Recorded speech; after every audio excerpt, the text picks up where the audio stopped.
ఓ మీరు మీరు మనం ఎందుకంటే నేను చెప్తే కదా ఇక్కడ మాట్లాడుకోవడానికి విమర్శించుకోవడానికి అయితే ఇది వేదికగా మాట్లాడుకోవచ్చు. కానీ జగన్మోహన్ రెడ్డి గారు కూడా ఆయన ముఖ్యమంత్రిగా ఉన్నప్పుడు అక్కడ జరుగుతున్నటువంటి పరిణామాలపైన దృష్టి ఎక్కువ పెట్టలేదు. ఎందుకంటే గతం నుండి జరుగుతుంది కదా, అది జరిగేది కంటిన్యూగా జరుగుతుంటుంది కదా. దాంట్లో మనం తలదూర్చడం ఎందుకు, దీన్ని అటు ఇటు మాట్లాడడం అనే ఆలోచనలో భాగంగా ఆయన ఉన్న తర్వాత వీళ్ళకేమంటే జగన్మోహన్ రెడ్డి అనే వ్యక్తి ఒక క్రిస్టియన్ వ్యక్తి కదా, దీన్ని మనం బాగా పబ్లిసిటీ చేసి బాగా ఒక సెంటిమెంట్ ఉన్నటువంటి తిరుమల తిరుపతి దేవస్థానానికి సంబంధించి మనం వాడుకుంటే బాగా ఉపయోగపడుతుందేమో అనే ఆలోచనలో జగన్మోహన్ రెడ్డి గారిని మరింత తగ్గించవచ్చు. ఇప్పుడు 11 సీట్లు వచ్చినాయంటే ఈయన చాలా రకాల తప్పులు చేసినాడనే ఆలోచనను తీసుకొచ్చి జనంలోకి రుద్దాలనే ఉద్దేశంలో భాగంగా చేసినటువంటి కార్యక్రమమే తప్ప ఇది చంద్రబాబు నాయుడు గారికి కూడా పక్కా తెలుసు. ఇందులో జగన్ గారి ప్రమేయం ఉండదు. ఇది ఏదో మామూలుగా అధికారులు చేస్తుంటారు. అధికారులు చేసినప్పుడు ఇది ఆయన మీద రుద్దితే కూడా ఆయన అధికారంలో ఉన్నప్పుడు జరిగిందని చెప్పుకోవడానికి పనికొస్తుందనే ఉద్దేశంలో భాగంగా ఇది చేసినారు. జగన్మోహన్ రెడ్డి గారు ముఖ్యమంత్రి అయిన తర్వాత జగన్మోహన్ రెడ్డి గారికి సంబంధించి టీటీడీ తరఫున దేశ విదేశాల్లో కూడా తిరుమల తిరుపతి దేవస్థానానికి టెంపుల్లు కట్టించినటువంటి ఆ ఘనత అది ఒక్క జగన్మోహన్ రెడ్డి గారి నాయకత్వంలోనే జరిగింది. జగన్మోహన్ రెడ్డి గారు ముఖ్యమంత్రి అయిన తర్వాత తిరుపతి పవిత్రతని, తిరుమల పవిత్రతని పెంచినారు తప్ప తగ్గించిన సందర్భాలు లేవు. వీళ్ళు అవసరాల కోసం, అవకాశం కోసం మనం మాట్లాడాలనుకుంటే ఎవరిని ఎన్నైనా విమర్శించుకుంటా పోవచ్చు. ఇది విమర్శలు చేయాలనే ఉద్దేశం ఎన్ని డిబేట్లలో కూడా నేనైతే ఇదే మాట చెప్పిన. తిరుమల తిరుపతి దేవస్థానానికి సంబంధించి మనం విమర్శలు చేయవద్దు. చేస్తే మనము కాదు కదా, అక్కడ మన దేవస్థానాన్ని పవిత్రత తగ్గితే మనం ఈ భూమి మీద పుట్టినందుకు ఆ కలియుగ ప్రత్యక్ష దైవం వెంకటేశ్వర స్వామిని మనం ఏదో పెంచాల్సిన వాళ్ళని తగ్గించే కార్యక్రమం చేయకూడదనే ఉద్దేశాన్ని కూడా నేను చెప్పడం జరిగింది. ఇప్పుడు కూడా అదే మాట చెప్తున్నా. ఇక్కడ ఏదో టార్గెట్ పెట్టి కానీ వంశీ గారు ఉన్నారు, లేక కృష్ణవేణి గారు ఉన్నారు, నేనేదో మాట్లాడినా అనే ఆలోచనతో మాట్లాడాలనే ఉద్దేశంతో అయితే నేను మాట్లాడలేదు. ఇది జరిగిన విషయం అయితే దీనిపైన మనం ఇప్పటికైనా చాలా తగ్గించుకొని అక్కడ ఆ పవిత్రతను కాపాడితే ఎవరున్నా కూడా మన రాయిలో పెంచే దేవస్థానము, అలాంటి దేవస్థానానికి సంబంధించి మనం అధికారులు అంటే ఎవరు? మోహన్ రెడ్డి గారు, మోహన్ రెడ్డి గారు ఒక్కటి చెప్పండి. మీరు ప్రాక్టికల్ గా మాట్లాడతారు. మీ వైసీపీలో మీరు ఒక సీనియర్ నేతగా మీకంటూ ఒక గుర్తింపు ఉంది. అధికారులు అంటే ఎవరు? టీటీడీ అధికారులు అనుకోవాలా, లేదంటే సంబంధిత అధికారులు అనుకోవాలా, టీటీడీ చైర్మన్ అనుకోవాలా? అప్పట్లో ఉన్న టీటీడీ చైర్మన్ దీనికి బాధ్యత వహిస్తారా, వహించరా? వైవి సుబ్బారెడ్డి గారు కావచ్చు, లేదంటే కరుణాకర్ రెడ్డి గారు కావచ్చు, దీనికి బాధ్యత వహిస్తారా, వహించరా? దీనికి జరిగిన దానికి మీరు ఇప్పుడు ఆయన స్వయంగా సిబిఐ జరిపినటువంటి దర్యాప్తులోనే కదా, సిట్టు సిబిఐ రెండు జరిపిన దర్యాప్తులోనే వైవి సుబ్బారెడ్డి గారికి, భూమన కరుణాకర్ రెడ్డి గారికి సంబంధం లేదని వాళ్ళే నిగ్గు తెలిసినారు కదా. అది నిగ్గు తెలిసినాక తర్వాత వాళ్ళు బాధ్యత తీసుకోవడం ఏంది? ఆ బాధ్యత తీసుకోవాలంటే 2018లో మీరే అంటున్నారు అధికారులు బాధ్యత తీసుకోవాలి, అధికారులు తప్పు చేశారని. అధికారులు ఎవరో మీరు కూడా చెప్తారా? పోనీ అధికారులు ఎవరో?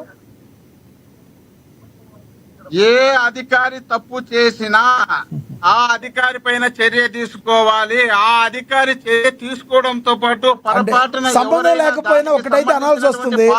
పక్కన ఉన్న తెలంగాణ రాష్ట్రంలో ఉన్న ఒకటి సంబంధం లేకుండా ఒకటైతే అనాల్సి వస్తుంది. పక్కనే ఉన్న బీఆర్ఎస్ పార్టీ నేతలు ఏ రకంగా మాట్లాడారంటే, ఈ ఫోన్ ట్యాపింగ్ విషయంలో మాకు రాజకీయ నాయకులకు ఎటువంటి సంబంధం లేదు, తప్పంతా అధికారులని ఎలా మాట్లాడుతున్నారో ఇప్పుడు మీరు కూడా అదే అంటున్నారు. ఇంతకీ అధికారులు ఎవరంటే మీరు చెప్పట్లేదు. టీటీడీ బోర్డు అనుకోవాలా, కేంద్ర రాష్ట్ర ప్రభుత్వం అనుకోవాలా? Yes please. ఇప్పుడు ఏ ప్రభుత్వం అయినా ఆ ప్రభుత్వానికి సంబంధించినంత వరకు ఆ ప్రభుత్వంలో ఉన్నటువంటి నియమించబడినటువంటి టీటీడీ చైర్మన్లు ఎవరైనా ఆ టైంలో వాళ్ళ ప్రమేయం ఉంటే, ఇప్పుడు రకరకాలుగా ఉంటాయి. ఒక వ్యవహారం జరిగేటప్పుడు రకరకాలు అంటే కొన్ని వాటిల్లో కొందరు తల దూర్చరు, కొందరు తల దూర్చుంటారు. ఆ తల దూర్చినటువంటి కార్యక్రమం అప్పుడున్నా ఇప్పుడున్నా ఒకవేళ అలాంటిది ఏదైనా నిర్ధారణ అయితే వాళ్ళపైన ఎవరిపైనైనా చర్యలు తీసుకోవడము ఈ తిరుమల తిరుపతి దేవస్థానానికి సంబంధించినంత వరకు నేను చెప్తున్నా. దాంట్లో మీరు నేను చూడంగానే ఆ సిట్ గానీ సిబిఐ దర్యాప్తు గానీ ఆ రెండు చెప్పడం జరిగింది.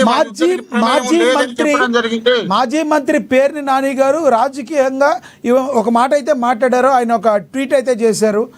ఇప్పటికైనా ముఖ్యమంత్రి అలాగే విధంగా ఉప ముఖ్యమంత్రి పవన్ కళ్యాణ్, చంద్రబాబు బుద్ధి తెచ్చుకోవాలి అని మాట్లాడుతున్నారు.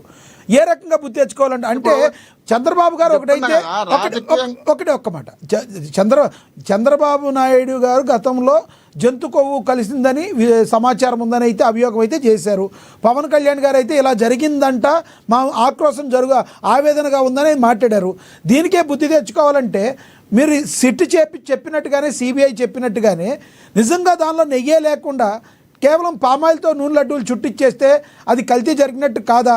దీనికి జగన్మోహన్ రెడ్డి గారు బాధ్యత వహించరా? ఆ మాత్రం పేర్ని నాని గారికి తెలవదా? చంద్రబాబు గారిని పవన్ కళ్యాణ్ గారిని విమర్శించే ఆయనకి జగన్మోహన్ రెడ్డి గారిని ఎందుకు విమర్శించలేకపోతున్నారు? అంటే ఈ విషయంలో రాజకీయంగా పక్కన పెట్టాలి. మీరన్నట్టు రాజకీయంగా పక్కన పెట్టాలి, దైవికంగా చూస్తే.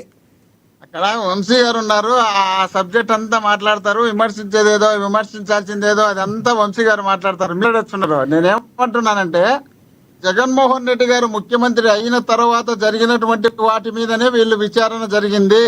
చంద్రబాబు నాయుడు గారు ముఖ్యమంత్రిగా ఉన్నప్పుడు జరిగినటువంటి విచారణ ఏది ఇక్కడ లేదు కాబట్టి ఆ విచారణ జరిగితే దానిపైన కూడా వస్తుందనే ఉద్దేశంలో భాగంగా అతను మాట్లాడింటాడు. రెండోది 2018లోనే బోలే బాబాను ఇంట్రడ్యూస్ చేసిండేది చంద్రబాబు నాయుడు గారే కాబట్టి ఆయన ఉద్దేశం కూడా దాన్ని దృష్టిలో పెట్టుకొని గతంలో మీరు ముఖ్యమంత్రిగా ఉన్నప్పుడు జరిగినటువంటి పరిణామాలతో పాటు ఇప్పుడు కూడా జరిగిన మా నాయకులకు కానీ మా చైర్మన్లకు కానీ ఎలాంటి ప్రమేయం లేదని సిబిఐ సిట్టు విచారణ ఇచ్చినారు కాబట్టి రిపోర్టు అప్పుడు మాకు సంబంధం లేదు కాబట్టి మీరు పెద్ద తప్పు చేసినారు. భారతదేశంలో కోట్లాది మంది అభిమానించే తిరుమల తిరుపతి దేవస్థానంతో పాటు కోట్లాది మంది కళ్ళకు అద్దుకొని తినే ప్రసాదాన్ని మీరు ఆవు కొవ్వు పంది కొవ్వు అనే వరుడు వాడడమే చాలా నేరము, చాలా తప్పు, చాలా బాధాకరమైన విషయము. దీనిపైన మీరు ఈ విధమైనటువంటి ఆవేదనతో కూడుకున్నటువంటి మాటలు పేర్ని నాని గారు మాట్లాడింటారు. ఇంతకుముందు కూడా పార్థసారథి గారు కూడా దీంట్లో టీటీడీ బోర్డు మెంబర్ గా ఉన్నారు. మరి పార్థసారథి గారు ఈ రోజు అక్కడ మినిస్టర్ గా ఉన్నారు.